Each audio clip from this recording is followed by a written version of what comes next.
Angra em Revista, no Rádio Clube de Angra, quinzenalmente aos sábados.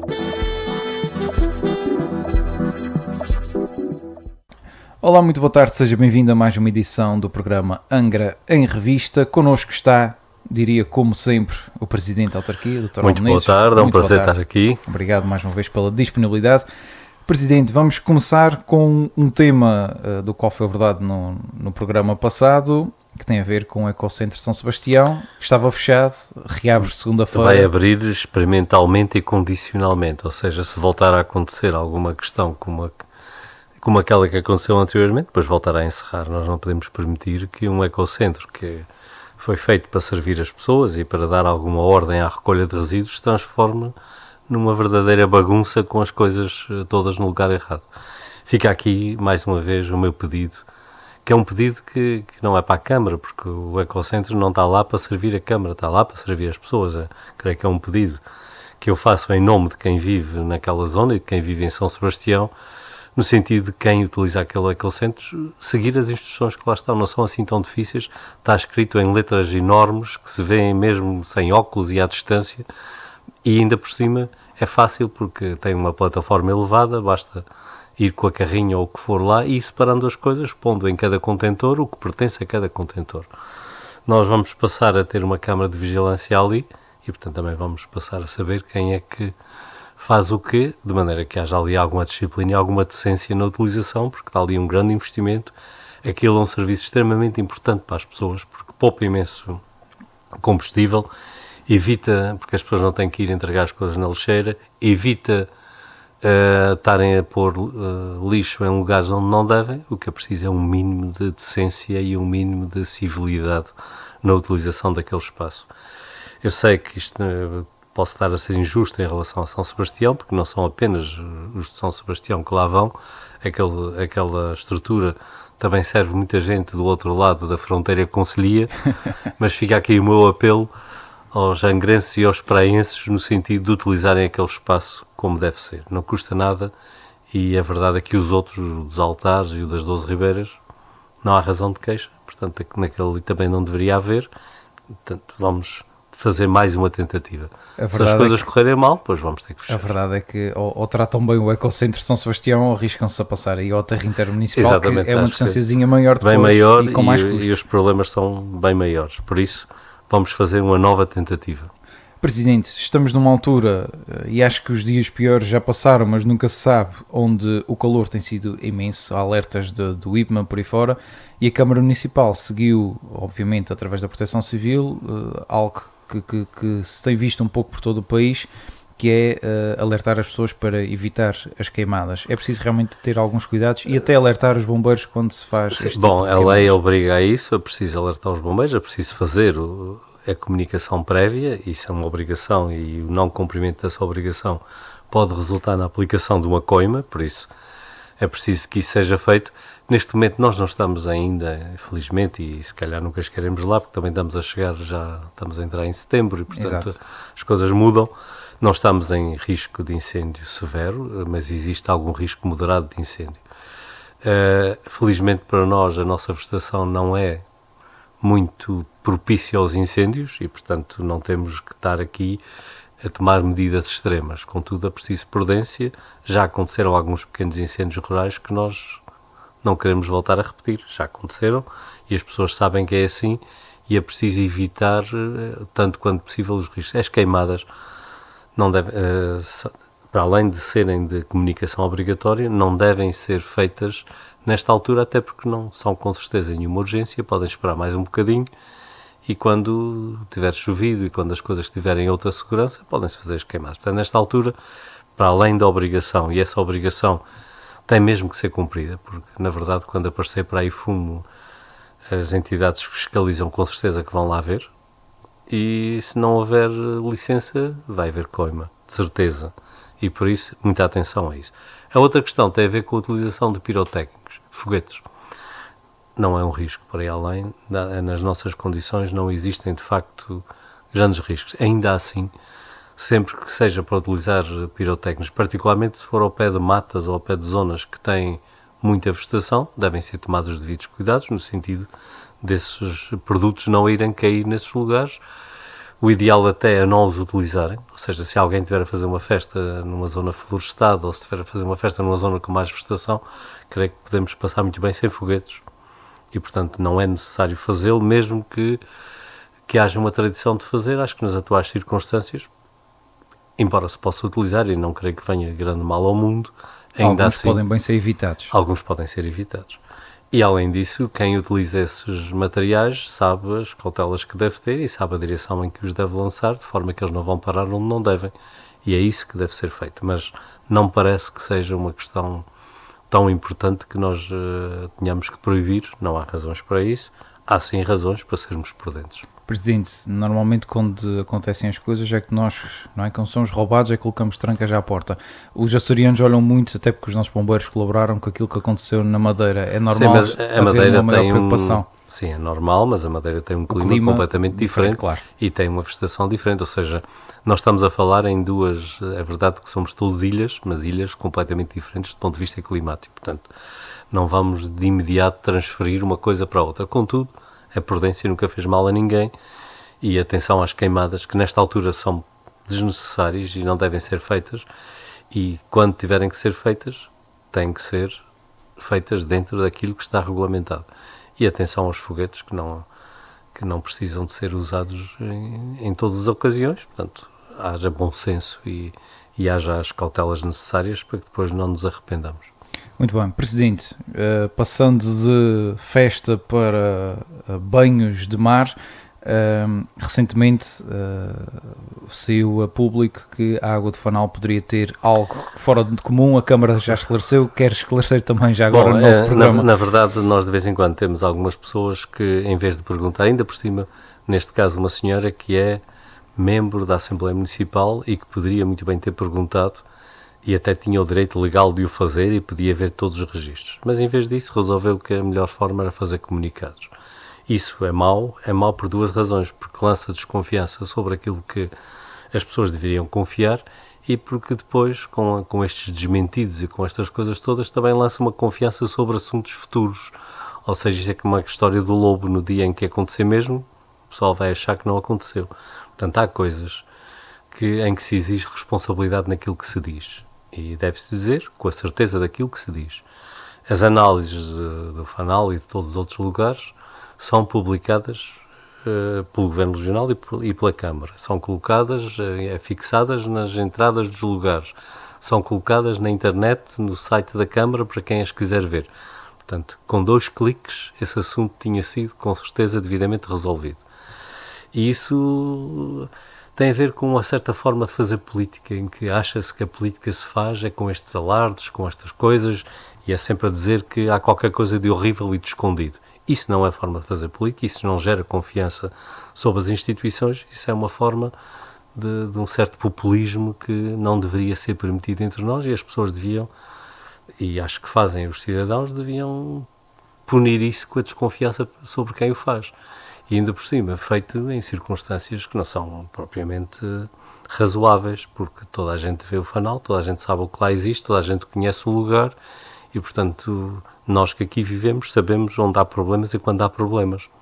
Portanto, não havia qualquer justificação para aquilo que foi feito.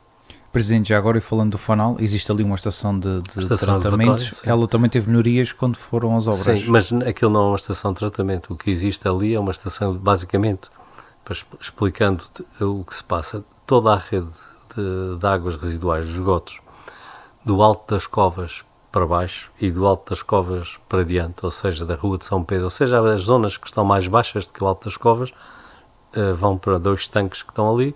Esses tanques têm um sistema de bombagem que é duplo, para que quando uma bomba tenha um problema, a outra nunca falhar, exato. A outra e bomba esse esgoto de volta para o Alto das Covas. Um deles é injetado numa conduta que desta Rua da Sé e vai parar ao Pátio da Alfândega. O Pátio da Alfândega volta a ser bombado, é enviado ali para uma estação elevatória que está no parque de estacionamento da Praça de Touros, onde volta a ser bombado e é enviado para a Grota do Vale, onde o esgoto é tratado. Portanto, é assim que funciona o nosso sistema de esgotos. Estas estações elevatórias, obviamente, que são sistemas eletromecânicos, estão sujeitos a avarias, nós não podemos garantir que elas funcionam sempre, mas elas têm um elevado grau de redundância, ou seja, têm dois equipamentos independentes, quando um tem um problema, o outro atua, e dá tempo de reparar o outro, portanto, nós E raramente... também não têm sido detectados avarias, Não. portanto, recentemente... Não têm sido detectadas avarias, a única anomalia que aconteceu e que deve ter dado origem a isto, porque este boato deve ter surgido de verem os técnicos da Câmara a trabalhar lá numa reparação, porque dentro da estação elevatória do Fanal, como em todas, existe um sistema de gradagem, que é um equipamento eletromecânico, que tem uma grade, que tem uma espécie de pente mecânico que vai tirando ou seja, o esgoto não traz só água, traz todo o género de plásticos e coisas que as pessoas metem, e não deviam meter, mas metem. E dentro algumas do esgoto. construções têm as suas águas fluviais. Mas isso aí é outro problema. Quando chove, felizmente não choveu. O que acontece é que há materiais que ficam ali, depois aquilo é uma espécie de pente que retira. Este sistema eletromecânico, ali no Fanal, teve um dia que houve um disparo do sistema de proteção, do disjuntor, e foram lá pessoas fazer uma reparação, verificar o que é que tinha acontecido. Mas isso não põe em causa o funcionamento. Torna as coisas menos perfeitas, mas o tanque continua a funcionar. Creio que devem ter visto estas pessoas lá a trabalhar, a resolver este assunto do sistema de gradagem, e acharam que havia um drama ali montado, que não era. Bem, falando aqui do centro da cidade, aproveitem o que falta do nosso verão, quer na Silveira, quer no Fanal, quer na prainha. Porque nós, no momento em que estamos aqui a gravar este programa, está um aviso de chuva intensa. Vamos a ver o que é que acontece entre a gravação e a transmissão do programa. Esperemos que ainda esteja bom tempo. Se o tempo deixar, aproveitem. Presidente, podemos falar do 63º Congresso da Associação Europeia de Ciência Regional, traduzindo isto para português para que todos nos percebam. É curioso que a Comissária da Coesão e Reformas disse algo que nós temos vindo a alertar aqui no nosso programa. É preciso reformas para fixar jovens. Exatamente, eu acho que estamos todos a dizer a mesma coisa, não temos tido a coragem e a força suficiente para fazer aquilo que dizemos. E, portanto, está na altura também de se começarem a fazer algumas reformas. Foi um congresso extremamente importante. E eu tenho aqui que dar os parabéns ao professor Tomás Dentinho, que foi, de facto, a alma disto e que conseguiu trazer para aqui um congresso de importância internacional e que encheu tudo o que é a hotelaria e a restauração desta ilha, portanto, que teve um grande impacto positivo sobre a nossa economia. E, portanto, ele está de parabéns pelo esforço feito e pela energia que teve, porque não é nada fácil pôr de pé uma organização com esta dimensão. Depois estiveram aqui entre nós algumas das pessoas mais importantes dos estudos regionais, em particular da economia a nível mundial. Para além de termos tido aqui entre nós um prémio Nobel de Economia, Paul Krugman, tivemos também aqui outras pessoas de topo a nível da economia mundial. E depois o Governador do Banco de Portugal e a Comissária Europeia, que trouxeram também aqui um enquadramento institucional mais importante e mais poderoso. Portanto, eu diria que este foi, de facto, um dos congressos mais importantes deste ano e que trouxe até nós gente verdadeiramente de topo. E, mais uma vez, parabéns ao Tomás Dentinho pelo trabalho feito. Estamos a falar de mais de 700 especialistas, portanto, este congresso foi virado para a economia? É a ciência regional, tem a ver com os estudos económicos em torno do desenvolvimento regional. Portanto, é uma das facetas da economia especificamente centradas nos problemas do desenvolvimento regional. Aliás, centradas naquilo que nós também temos vindo aqui a falar, e é por isso que apareceram também as declarações da Comissária Europeia e também do Governador do Banco de Portugal nesse sentido. Muito bem, mais de 60 países representados. Presidente, esta partilha de informações, troca de experiências, é sempre importante, é benéfica? O que é que é importante, ficou?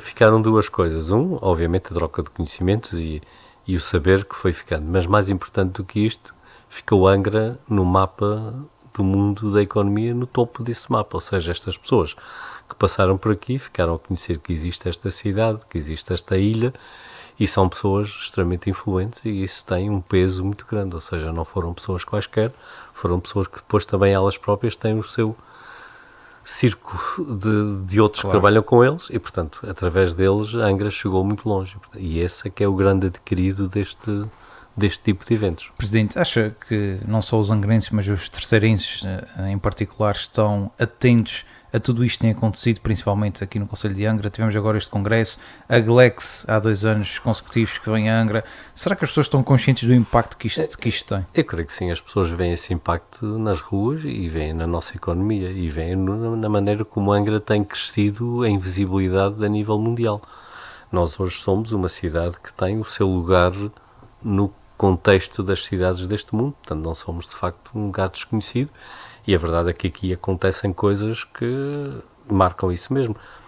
Não é em todas as cidades que nós temos no Salão Nobre o Prémio Nobel de Economia. Exato. A falar às pessoas, portanto as coisas têm este significado, e eu espero que se continue este esforço no sentido de transformar Angra numa cidade global, numa cidade aberta e numa cidade de modernidade, que sem perder a sua alma e sem perder aquilo que é a sua história e enfim, o seu património, continua a criar património através destes novos meios e destas novas relações. Hoje Angra não é uma cidade remota, é uma cidade que participa em pleno na vida deste planeta. Presidente, falava do Prémio Nobel da Economia em 2008, Paul Krugman, foi homenageado na Câmara Municipal de Angra e deixou aqui grandes potencialidades no turismo e no trabalho remoto. Pois é, eu creio que... Vai de encontro também àquilo que a gente tem falado. Exato, eu acho. Bom, vamos agora puxar aqui um bocadinho. Vamos. Nós também podíamos ter ganho o Prémio Nobel. Não será o caso.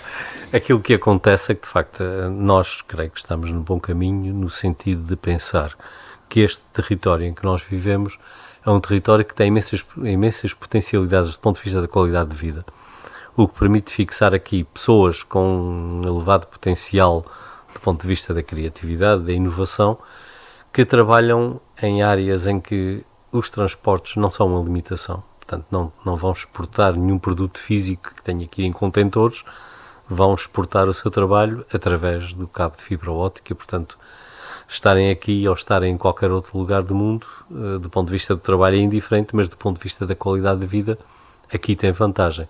E é isso que se está ali a dizer e é isso que é importante nós potenciarmos. E eu creio que a experiência que se adquiriu com o Terinov é uma experiência extraordinariamente positiva e que aponta exatamente esse caminho. Nós precisamos de mais iniciativas daquele género, que fixem mais gente e que vão criando riqueza através deste trabalho remoto, ou seja, as pessoas não precisam estar fisicamente a exportar coisas para venderem o produto do seu trabalho. Depois o outro aspecto que é importante é que nós temos de facto aqui uma grande qualidade de vida e uma grande qualidade do ponto de vista da paisagem, do ponto de vista daquilo que é o nosso património, que pode e deve ser potenciado no campo do turismo. Aí sim temos que ultrapassar o obstáculo das ligações.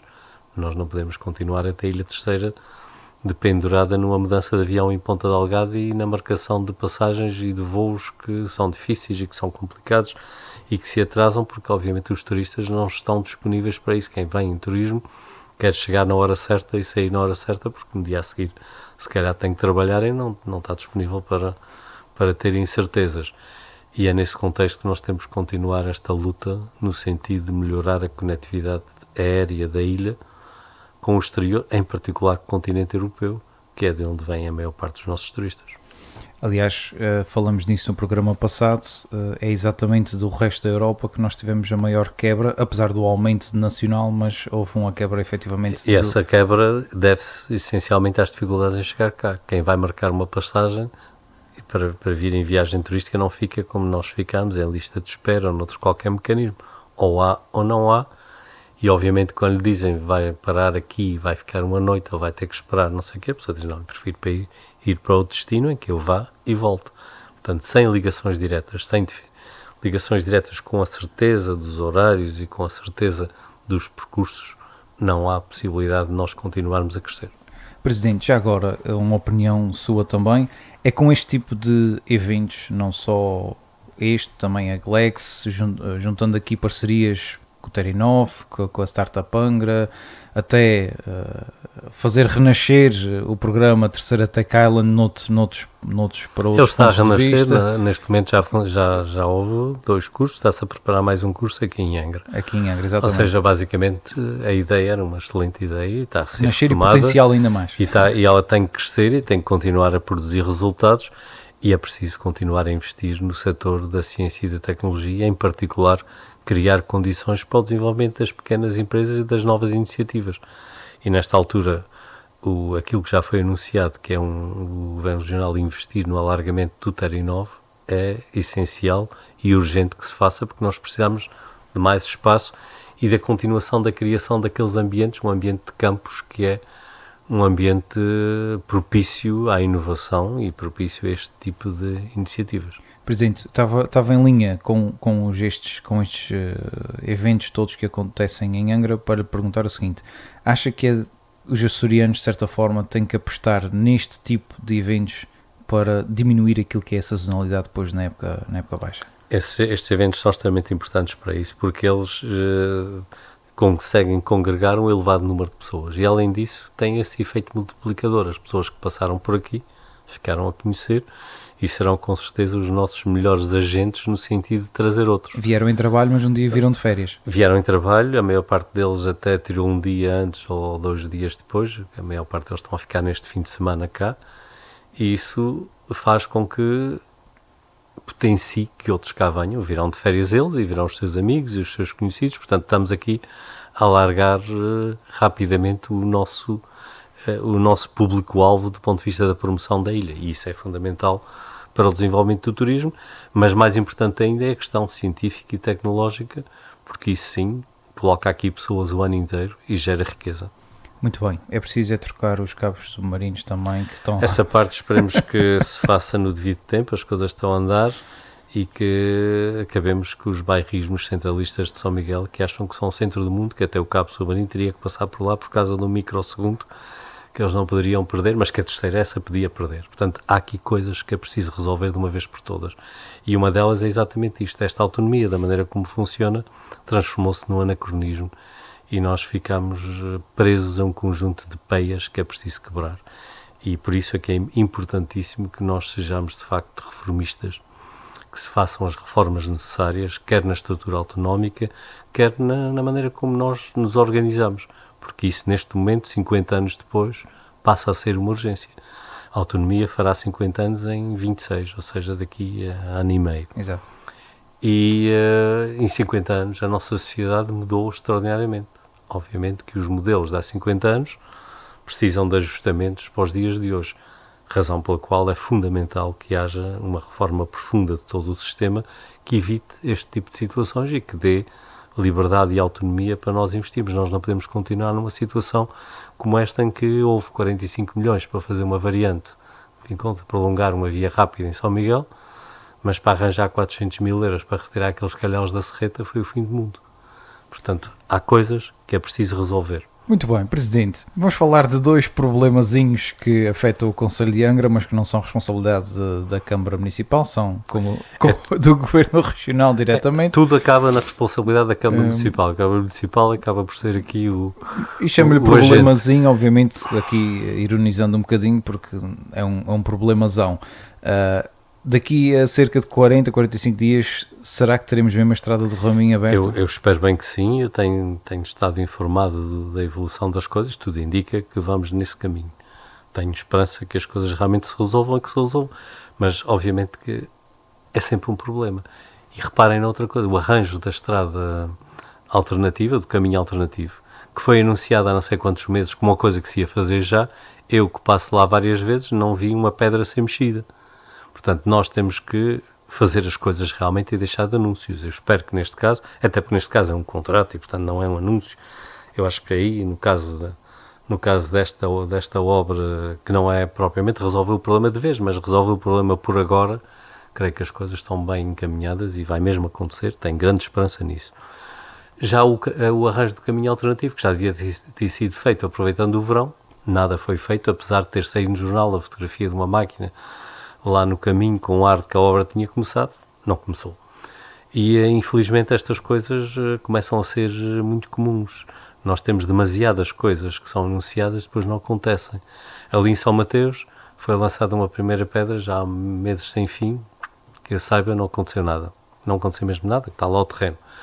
A Pousada da Juventude continua exatamente na mesma, apesar de ter sido anunciada uma obra que ia começar já. Agora também está anunciada a obra para o Porto de Pipas, para finalmente resolver a GAR. Esperemos mesmo que aconteça e que não seja um anúncio como os outros. Portanto, há aqui coisas que não estão a funcionar como deviam e E creio que nós devíamos seguir uma coisa que eu faço os possíveis por seguir na Câmara, que é não estar a anunciar coisas antes de elas estarem feitas. As coisas anunciam-se quando elas começaram, quando elas fizeram. Estar a fazer anúncios sobre um futuro incerto resulta nisto e resulta no crescimento da desconfiança sobre o sistema político. Acho que nós todos temos a obrigação de moderar os anúncios e aumentar as realizações. Presidente, falava agora em algo que é curioso, que eu tinha aqui também em nota para abordar consigo.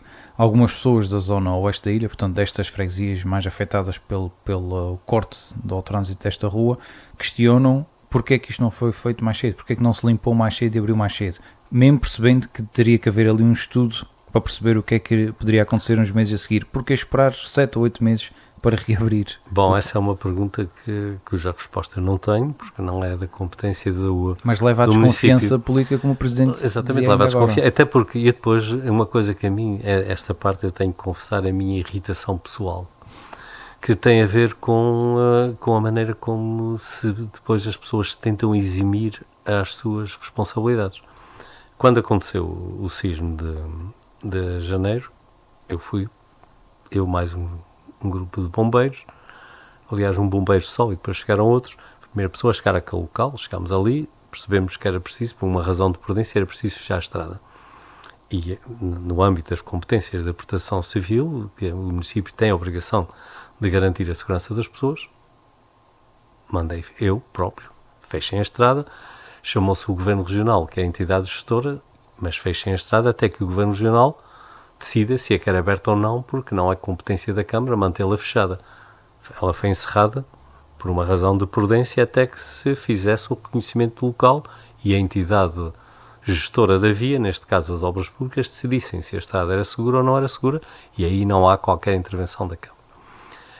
A partir deste facto, como agora vi por aí, propalado entre alguns adeptos do partido político que está neste momento no governo, dizer, bom, a Câmara que fechou, a Câmara que mandasse abrir. A Câmara não tem a competência de mandar abrir. Quem tem que mandar abrir é o gestor da via. A Câmara fechou, sim senhor, por razões de prudência, naquele momento, e entregou o problema a quem de direito, que é, esta estrada está fechada, os senhores querem abri-la ou não querem abri-la? Agora, tomem a vossa decisão, porque é que são os gestores da estrada.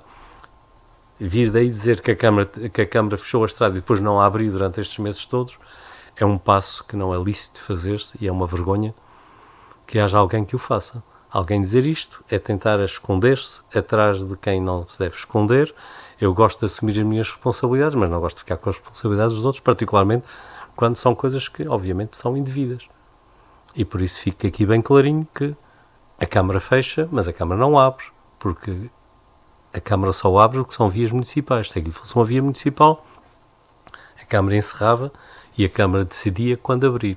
Sendo uma via regional, a Câmara fecha naquele momento por razões de segurança e entrega o assunto a quem de direito, que pode decidir, eu quero abrir já, ou pode decidir, eu quero abrir daqui a 10 meses, ou pode decidir, nunca mais quero abrir.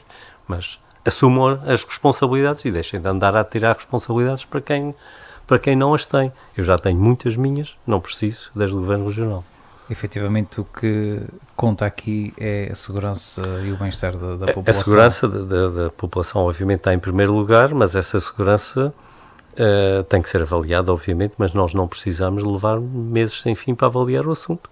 Seria natural que a estrada ficasse fechada uma semana, 2 semanas, até que se fizessem as peritagens necessárias. Depois tinha que haver uma decisão.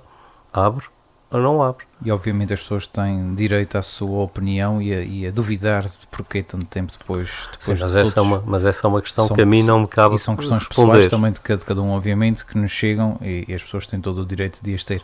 Presidente, muitas vezes o Presidente foi acusado de meter betão onde não devia, não é? Até me lembro aqui do Cerrado Bailão, por exemplo, ou ali a prainha, aquele murinho atrás. O que é certo é que nós agora temos um cais de cruzeiros temáticos que cruzeiros nem vê-los e passageiros não têm grandes condições. De vez em quando a Câmara olha para esse problema, Presidente? Para este problema com alguma ansiedade. É um assunto que já devia estar resolvido e que provavelmente, se fosse noutro porto qualquer, já teria sido resolvido, até porque há aquele ditado que diz que quem dá uma melancia não se empecha nas pevides, não é? Ou seja, depois de fazer uma grande obra, estamos empechados nas pevides, naquilo que não vale nada. Ou seja, basicamente falta ali fazer um investimento que é relativamente pequeno na carga de passageiros e resolver os problemas da eletricidade, da água, enfim, de tudo aquilo que são os serviços que um porto tem que prestar para que ele entre em pleno funcionamento. É estranhíssimo que se passe tanto tempo e isso não se tenha resolvido. E já agora, para aqueles que gostam de dizer que o problema é sempre do passado, está a fazer 4 anos que este governo lá está. E, portanto, o passado já é muito remoto. Em 4 anos, acho que já tinha dado para meter lá uns tubos e resolver umas outras coisinhas. Presidente, outra ainda sobre a GAR do Porto Pipas, ou a falta dela, e a obra em específico do cais. Estamos a correr o risco de inaugurar esta obra demasiado perto das próximas eleições? As inaugurações devem ser feitas quando as obras estão prontas, seja nas eleições, seja antes delas, e não é por causa disso que eu ficarei ofendido com esse assunto, com certeza. O que é preciso é que as coisas funcionem. Eu creio que nós estamos a viver já num regime democrático suficientemente maduro para que os nossos concidadãos saibam julgar essas coisas. E, portanto, não me parece que se ganhe mais votos ou se perca mais votos com esse tipo de atitudes. Portanto, precisamos de cruzeiros efetivamente, mesmo que seja no dia das eleições de manhãzinha. Portanto, o que é preciso é resolver o assunto. E manter também os passageiros que durante o verão utilizam a linha Lilás também ao abrigo e com algumas condições. Claro, é verdade que o verão tem sido generoso, mas... Não tem sido nada generoso para quem está em cima daquele cimento à torreira do sol. Pois. E, portanto, as coisas não têm sido fáceis. Presidente, muito obrigado pela sua disponibilidade. Eu que agradeço, é um prazer. Mais uma vez, continuação de bom sábado e de um bom fim de semana. Fim de semana. Para quem nos ouve também, a continuação de um bom sábado e de um bom fim de semana. Angra em Revista, no Rádio Clube de Angra, quinzenalmente aos sábados.